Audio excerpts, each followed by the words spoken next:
बिस्मिल्लाहिर्रहमानिर्रहीम। है कि वही डायमेंशंस के बारे में पढ़ रहे थे। डायमेंशंस के अंदर हमारे टू डायमेंशनल मॉडल है।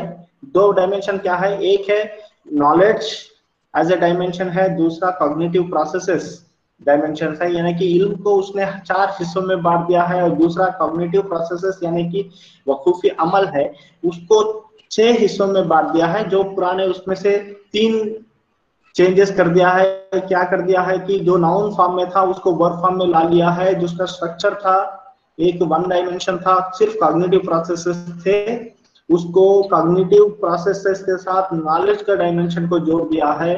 तो यहाँ पे जो मेजर चेंज आई है, मैं उसके ऊपर ये वाला इंपॉर्टेंट वाला है, राइट। ठीक है, हम नॉलेज के बारे में बात कर रहे हैं। और जो नॉलेज है, नॉलेज हमारे फोन है,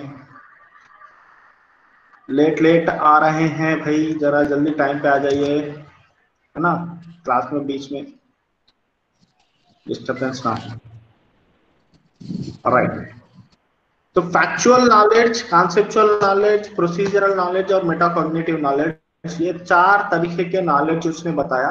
इसके बारे में हम जानेंगे कि क्या होता है। किसी भी कॉन्सेप्ट को समझाने के लिए आप टर्मिनोलॉजी इस्तेमाल करते हैं तो वो फैक्चुअल नॉलेज है। जैसे डेमोक्रेसी, इलेक्टोरल प्रोसेस, वोट, ये पूरे क्या है, ये टर्मिनोलॉजी है। कॉन्सेप्चुअल नॉलेज क्या है कि जो फैक्चुअल नॉलेज के साथ और कुछ जुड़ता है और उसके साथ प्रोसेस होता है जो नॉलेज, उसके वो कॉन्सेप्चुअल नॉलेज है, जिसके अंदर क्लासिफिकेशंस होंगे, यानी कि दर्जाबंदी होता है कि हाँ कौन वोटर है कौन नॉन वोटर है। और कैटेगरीज में आप बांटते हैं कि कौन सा एलिमेंट आप एसिड्स में रखते हैं, कौन सा बेसिस में रखते हैं। प्रिंसिपल्स एंड जनरलाइजेशंस फिजिक्स में आते हैं, थ्योरीज, मॉडल्स, स्ट्रक्चर्स, ये सारे कॉन्सेप्चुअल नॉलेज है। प्रोसीजरल नॉलेज वो है जो knowledge of subject specific skills and algorithm. Algorithm क्या होता है, अल्गोरिदम एक प्रोग्राम होता है कि शुरू से लेके आखिर तक आप कैसा किसी काम को करते हैं, राइट। जैसे कि A plus B is equal to 0 है तो इधर जाइए, is equal to is greater than है तो इधर जाइए, इज लेस देन इधर जाइए। या आपके क्राइटेरिया जो बनाते हैं, जो सब्जेक्ट स्पेसिफिक टेक्निक्स को बताते हैं, वो सारे प्रोसीजरल नॉलेज में आता है। और metacognitive knowledge highest level of knowledge है। ये हाईएस्ट लेवल ऑफ नॉलेज के अंदर सेल्फ नॉलेज के बारे में, क्या कोई आया है क्या, वेट कर रहा है नहीं, सेल्फ नॉलेज के बारे में आइडिया होता है। मेटाकॉग्निशन का मतलब होता है कि माँ बाप वकूफ, यानी कि कॉग्निशन अबाउट कॉग्निशन, या थिंकिंग अबाउट थिंकिंग, या नोइंग अबाउट नोइंग, इसको कहते हैं मेटाकॉग्निशन। क्या है, 3 बातें हैं। नोइंग अबाउट नोइंग यानी कि आप क्या जानते हैं इसके बारे में जानना। तो बताइए आप क्या जानते हैं,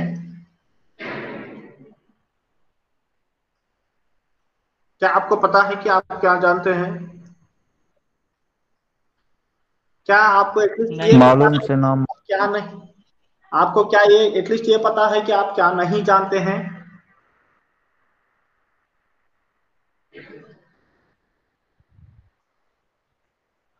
छोटी सी सवाल है, इतना सा खामोश क्यों है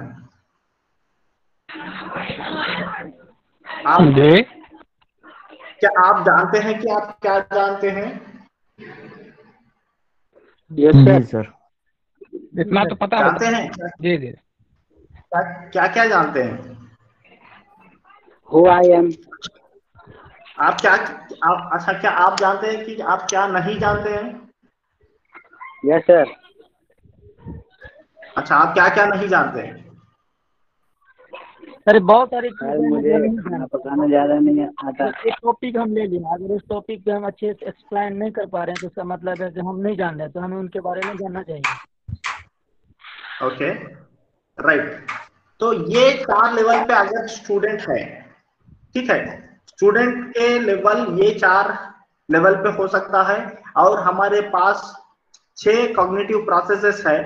तो इसके अंदर एक एक वर्ड जो दिया गया है, आपको जो स्क्रीन पे दिख रहा है, वो वर्ड आपके लिए इवैल्यूएशन में मदद करता है। यानी कि अगर एक स्टूडेंट को आप फॉर्मेटिव इवैल्यूएशन कर रहे हैं, फॉर्मेटिव इवैल्यूएशन समझते हो? थोड़ा सा एक्सप्लेन कर दे। जी सर, फॉर्मेटिव ना sir. During teaching. During no, teaching, right. और summative? After teaching, submitting final exam, after final exam, sir final final exam. Final evaluation. हाँ, diagnostic? Diagnostic sir during teaching. अच्छा, फॉर्मेटिव और diagnostic दोनों same है? Sir diagnostic जो है वो नहीं, तालीमी सरगर्मियों के दौरान ही करते हैं। डायग्नोस्टिक होता है बिफोर टीचिंग। Before teaching? नहीं, डायग्नोस्टिक में पहले पहले पता किया जाता है क्या जान रहे हैं क्या नहीं जान रहे हैं। अच्छा, वो डायग्नोस्टिक है।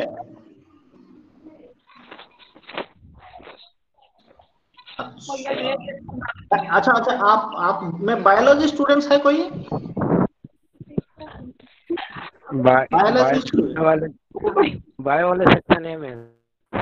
इस ग्रुप में वाला नहीं है। नहीं, बायो वाले से एक सवाल है मेरा कि बायो नहीं है सर। पूछिए ना सर, अगर हम लोग जानेंगे बताएंगे। अरे ठीक है, कभी कभी देखें डायग्नोस्टिक सेंटर बोलते हैं, तो वो क्या है, क्या होता है? जी डायग्नोस्टिक सेंटर? सर जांच पता करते हैं क्या बीमारी है। जांच किया जाता है क्या है नहीं है, जैसे डायग्नोस्टिक टाइफाइड है सेंटर कि होता क्या है, है। फिर अपना लिखा हुआ जाइए, बात जांच कराइए कौन सा बीमारी। और डॉक्टर के जांच द्वारा के जो बाद भेजा जाता है। प्रोग्नोस्टिक क्या होता है? प्रोग्नोस्टिक ये प्रोग्नोस्टिक सर वो जांच के इवैल्यूएशन, बाद जो दवा निकलती है। प्रोग्नोस्टिक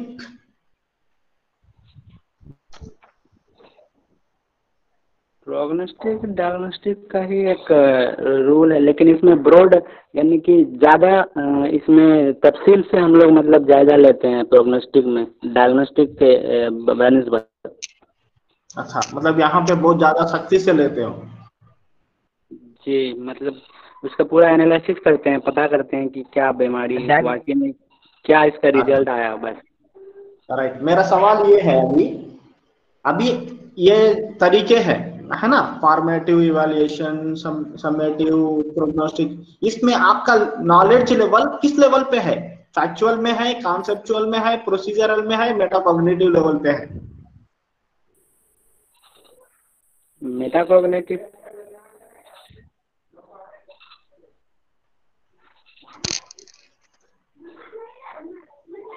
मेटाकॉग्निटिव में है सर। उसको हम लोग अपने कॉग्निशन को रिकॉग्नाइज करते हैं, तो फिर हम वही नॉलेज हमें निकल के बाहर आता है।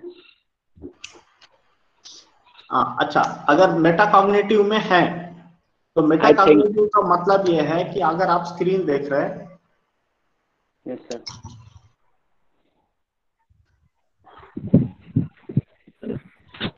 स्क्रीन में क्या विजिबल है आपको? जी स्क्रीन पे क्या क्या विजिबल है? अभी फ्लिप हो रहा है सर, अभी ठीक है।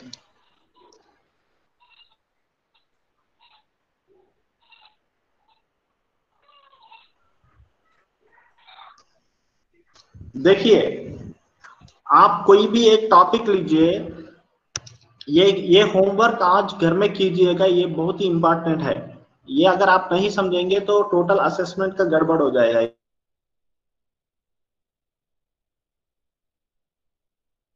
भी टॉपिक ले लीजिए जो, अरे अभी भी फोन आ रहे हैं।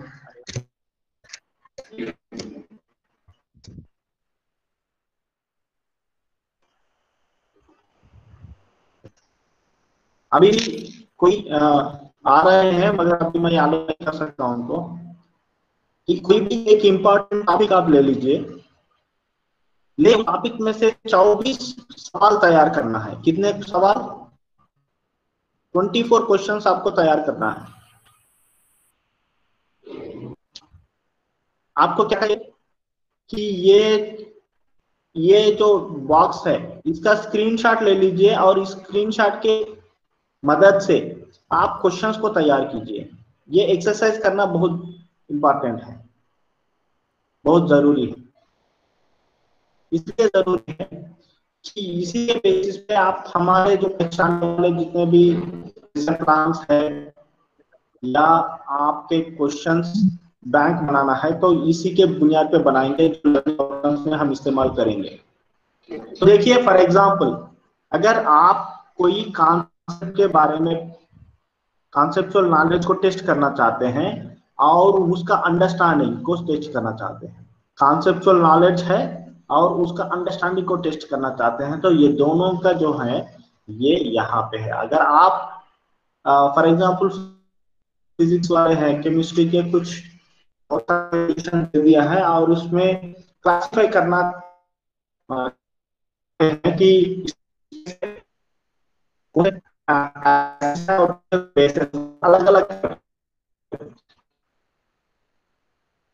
वो अलग है, तो उस अंडरस्टैंडिंग भी है और कॉन्सेप्चुअल नॉलेज भी है, ये मान सकते हैं। अगर आप अंडरस्टैंडिंग लेवल पे नहीं, मैं उसका एनालाइजिंग लेवल पे उसको टेस्ट करना चाहता हूं, तो तब आप इस्तेमाल करेंगे डिफरेंशिएट, यानी कि एक आइटम और दूसरे आइटम में दरमियान में क्या फर्क है। फॉर एग्जांपल मैं पूछता हूं कि कार्बन मोनोऑक्साइड और कार्बन डाइऑक्साइड में क्या फर्क है, दोनों को डिफरेंशिएट कीजिए। कार्बन मोनोऑक्साइड और कार्बन डाइऑक्साइड दोनों में क्या फर्क होता है? सर इसमें ऑक्सीजन सर एक लड़का वेट कर रहा है ज्वाइन। 2 होता है, इसमें ऑक्सीजन 1 होता है, कार्बन मोनोऑक्साइड। H2O और हाइड्रोजन पेरोक्साइड H2O2 में क्या फर्क होता है? सिंगल ऑक्सीजन है पूछते हैं कि भाई इसमें। डेमोक्रेसी और प्रेसिडेंशियल टाइप ऑफ ये तो स्ट्रक्चरल डिफरेंस हुआ।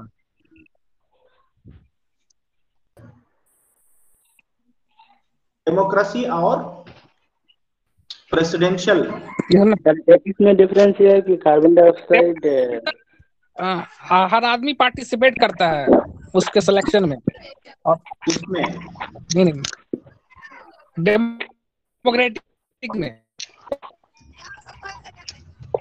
Okay okay okay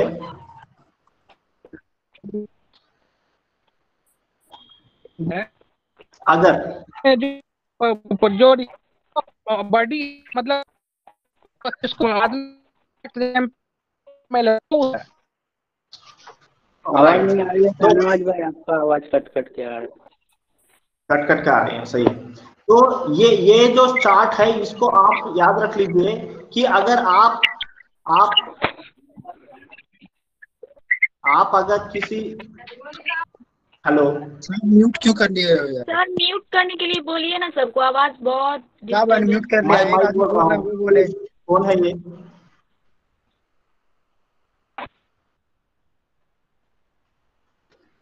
All are mute self.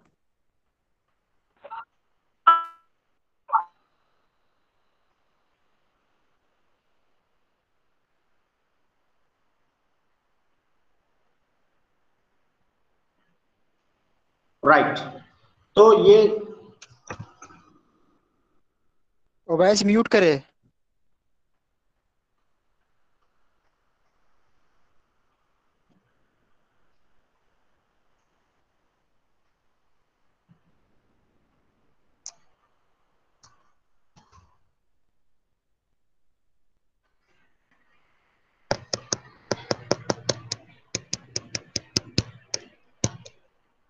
तो सबसे हाईएस्ट लेवल पे सबसे डिफिकल्ट क्वेश्चन क्या होता है?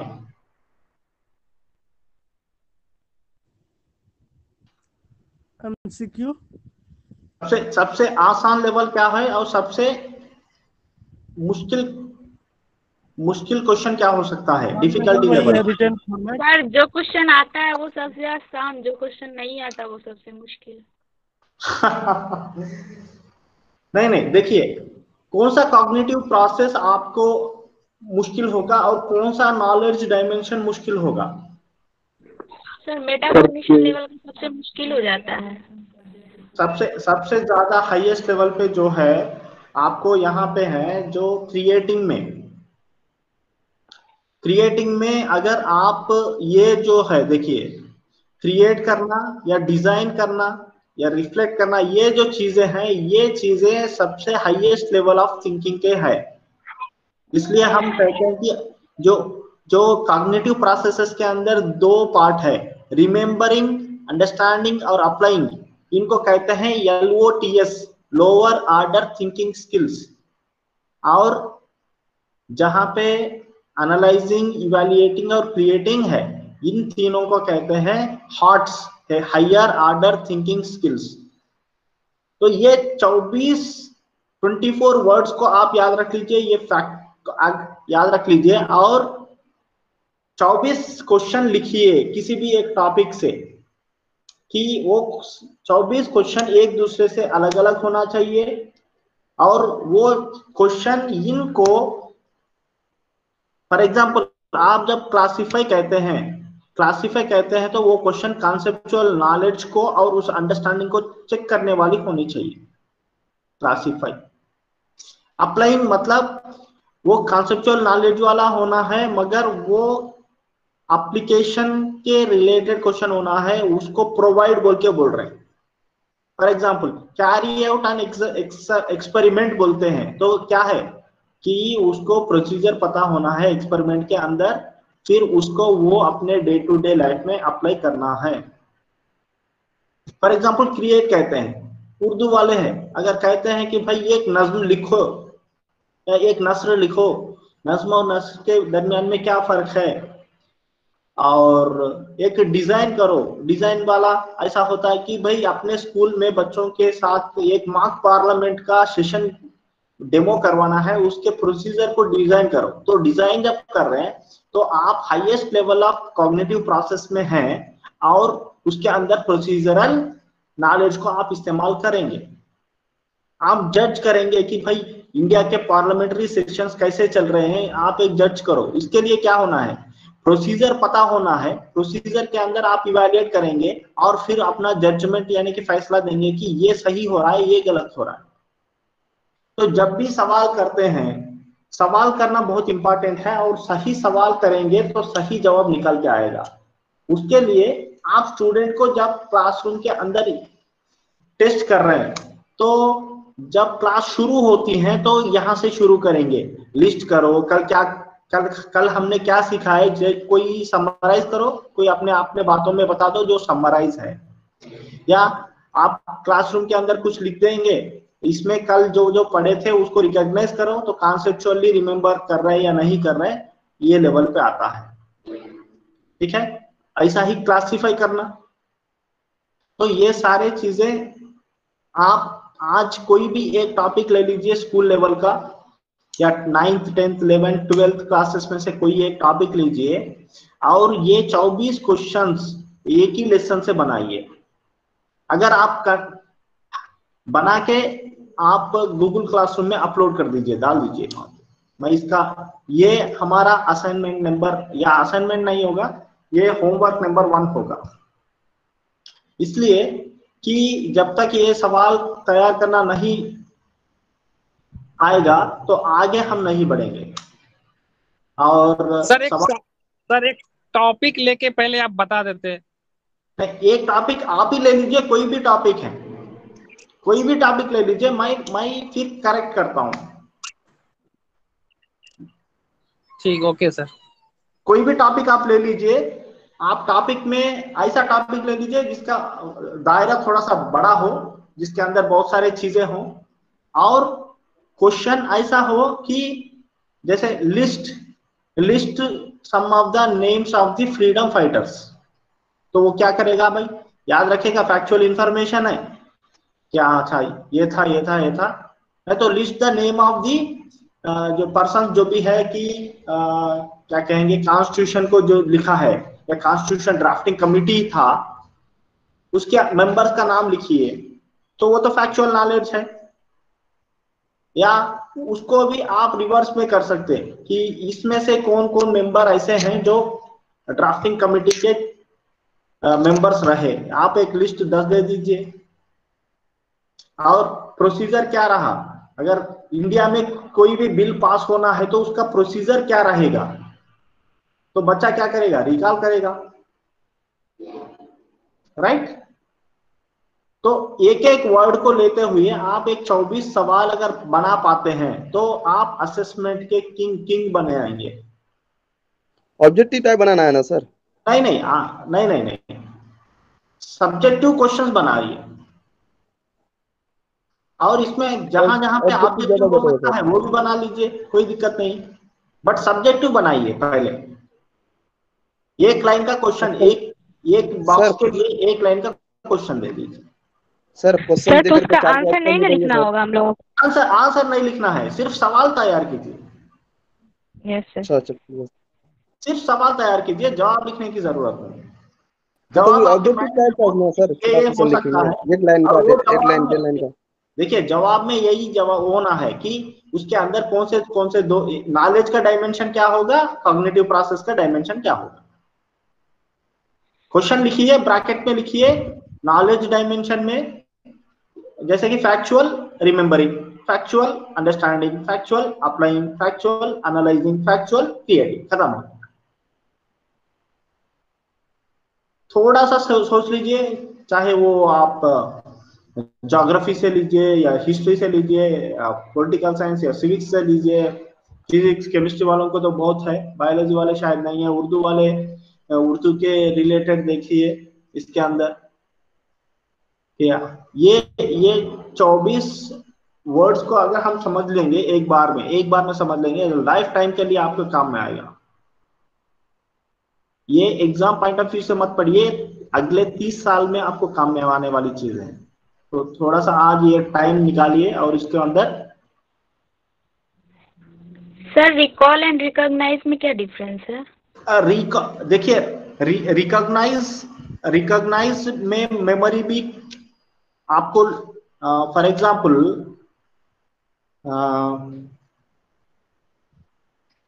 Recall in generally fill in the blanks के लिए हमें इस्तेमाल करते हैं, और रिकॉग्नाइज आप मल्टीपल चॉइस के अंदर में पूछते हैं। और जो क्वेश्चन रिकॉल में नहीं आंसर कर सकता है कोई स्टूडेंट, मगर वही क्वेश्चन को अगर आप 4 ऑप्शन दे देंगे उसमें रिकॉग्नाइज कर सकते हैं। तो रिकॉग्नाइज सबसे लोअर लेवल है और रिकॉल सब उससे भी हायर लेवल है।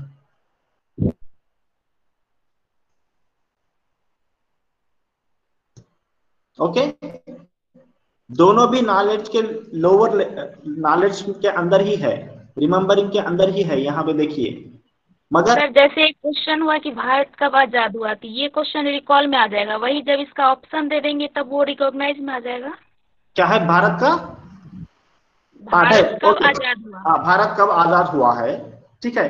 किसी को वो अगर पूछते हैं तो 1947 का याद करना पड़ता है, ठीक है, राइट। मगर उससे कम सर लेकिन सर जो बता दिया वो लेकिन फैक्चुअल ये हुआ ना सर, जो फैक्चुअल नहीं बताया वो नॉलेज फैक्चुअल नहीं हुआ। क्या है, जो बता दिया उसका भारत कब फौरन तो वो आजाद फैक्चुअल हो हुआ, गया। फैक्चुअल नॉलेज है। हाँ हाँ,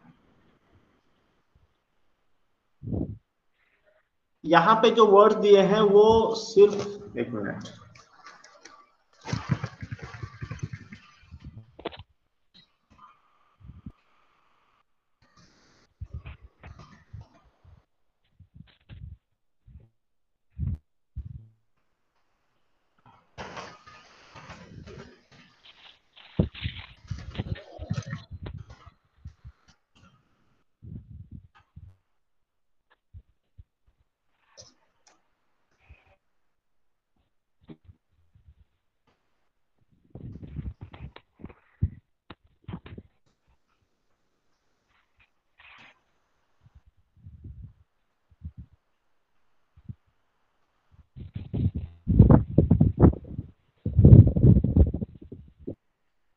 हाँ, आपको क्या बताया गया था?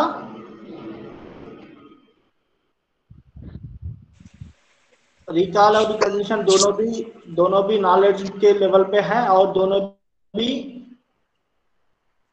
रिमेम्बरिंग में आता है। सर तो कंसेप्चुअल नॉलेज कहाँ हुआ सर?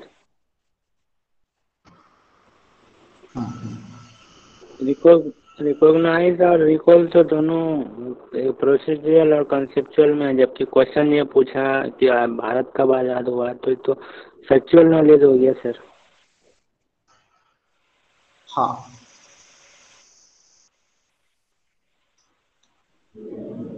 जो भी हम मेमोरी में रखते वो सारे फैक्चुअल नॉलेज नहीं है।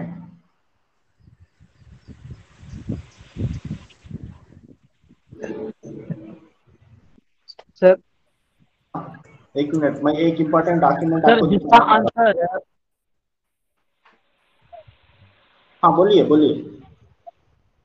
सर जिसका आंसर डिफिनिट हो तो वही फैक्चुअल नॉलेज हुआ ना। जैसे भारत कब आजाद हुआ, ये तो डिफिनिट है। अगर हम इसको बोलेंगे जैसे कुछ बोलेंगे कि हमारे संविधान में जो जो खामियां हैं या फिर अच्छाइयां हैं उसको बयान की, ये हुआ तस्वुरात। क्योंकि आपके अंदर कॉन्सेप्ट रहेगा तो वही तो बता सकेगा, तो ये फैक्चुअल नॉलेज नहीं है। राइट। जिसका फैक्चुअल आंसर है तो फैक्चुअल आंसर ही होगा ना। एक क्वेश्चन है जैसे कि ये पूछ सकता है कि जैसे कि हिस्ट्री में अकॉर्डिंग टू हिस्ट्री कहता है कि भारत का खोज वास्को डी गामा किया, क्या ये बात सत्य है अकॉर्डिंग टू हिस्ट्री? लेकिन बात ये नहीं है कि उससे 1498 से पहले क्या भारत नहीं था?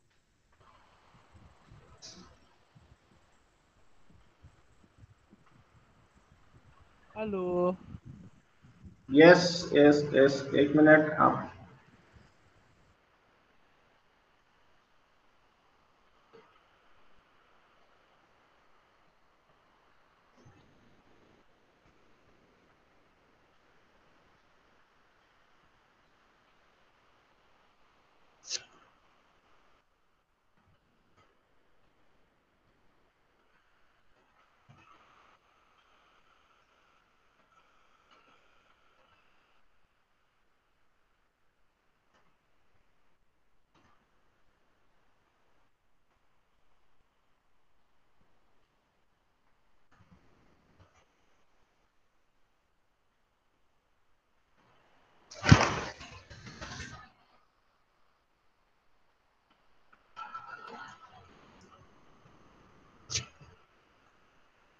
स्क्रीन विजिबल है मेरा?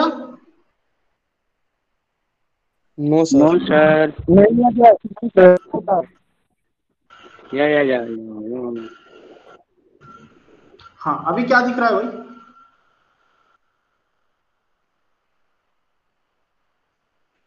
अभी दिख रहा था taxonomy for learning learning teaching assistant. Right, ये ओरिजिनल किताब है। ये ओरिजिनल किताब है जो हम पढ़ रहे हैं उसके बारे में। ठीक है, तो उन्होंने क्या कहा यहाँ पे देख लीजिए। ये किताब मैं आज अपलोड कर दूंगा, इसको पढ़िए, फिर इसमें से हम सीखेंगे। ओरिजिनल किताब से सीखिए, ना कि ऑनलाइन में या कोई टीचर ने कहा होगा। राइट, यहां पे देखिए रिकॉग्नाइजिंग और रिकॉलिंग में क्या फर्क है। लेफ्ट साइड में रिकॉग्नाइज मतलब आइडेंटिफाई करना है। आइडेंटिफाई क्या है कि locating knowledge in long term memory. ठीक है, और रिट्रीविंग मतलब रिलेवेंट नॉलेज। ये दोनों भी लॉन्ग टर्म मेमोरी में अंदर अगर आपने रख दिया है तो वो रिमेंबर के अंदर आते हैं। रिमेंबर के अंदर क्या आते हैं कि रिमेंबर के अंदर जो भी पार्ट है वो लॉन्ग टर्म मेमोरी में आपने किसी भी चीज को छुपा के रखे हैं। तो कोई भी चीज को लॉन्ग टर्म मेमोरी में कैसे रहेगा, irrespective of the knowledge level, वो फैक्चुअल नॉलेज है या मेटाकॉग्निटिव है या प्रोसीजरल है, कॉन्सेप्चुअल है, इर्रेस्पेक्टिव ऑफ दैट, कोई भी नॉलेज अगर आपने बहुत ज्यादा प्रोसेस कर लिया तो शॉर्ट टर्म मेमोरी से अगर लॉन्ग टर्म मेमोरी में वो चले गया तो उसको हम कहेंगे कि वो लॉन्ग टर्म मेमोरी के अंदर सेट हो गया। और उसमें से अगर हम रिट्रीव कर रहे हैं, निकाल रहे हैं अंदर से बाहर, तो वो है रिमेम्बर। तो अब देखिए इसके अंदर हमारा क्या है कि एक एक वर्ड को आप अच्छे से देख लीजिए कि क्लैरिफाइंग, पैराफ्रेजिंग, रिप्रेजेंटिंग, ट्रांसलेटिंग, ये अंडरस्टैंडिंग में आते हैं।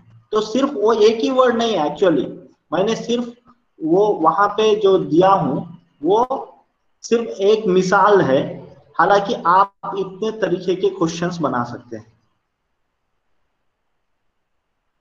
ठीक है, ये किताब मैं शेयर करता हूं, एक बार पढ़िए आप इसको पढ़ना इसलिए जरूरी है क्योंकि ओरिजिनल किताब से पढ़ने से बहुत सारे आइडियाज हमारे लिए क्लियर होते हैं। अदरवाइज या एज अ टीचर मैं इनकम्प्लीट इंफॉर्मेशन दिया, या बहुत सारे किताबों के अंदर इनकम्प्लीट इंफॉर्मेशन होता है, बहुत सारे ऑनलाइन पीपीटीज में इनकम्प्लीट इंफॉर्मेशन होता है, तो वो ठीक नहीं। सर ये कौन सी किताब है? ये किताब का नाम वही है जो ओरिजिनल किताब है जिसका रेफरेंस हम पढ़ रहे हैं, taxonomy for learning, teaching and assessment. मैं इसको अभी अपलोड करने वाला हूँ। ये इसके अलावा मैं और एक किताब दिखा रहा हूँ आपको, ये जो ओरिजिनल किताब है, कौन सा, ये 1956 में जो ब्लूम्स ने तैयार किया था वो किताब है, टैक्सोनॉमी ऑफ एजुकेशनल ऑब्जेक्टिव्स। ये पहला किताब था। उसके बाद ये किताब है, ये जो 2001 में जो उन्होंने जो लाया है। ठीक है, तो इसको एक पढ़िए, ये 2 पेजेस भी अगर आप पढ़ लेंगे, ये 2 पेजेस पढ़ लेंगे, प्रिंट निकाल सकते तो निकाल लीजिए, नहीं तो सिर्फ ऐसे पढ़िए। इसको एक टॉपिक लेके इसका एक्सरसाइज कर लीजिए, इससे आपको टोटल क्लियरेंस हो जाएगी। सारे टॉपिक्स हम एक साथ में कर ले सकते हैं फिर।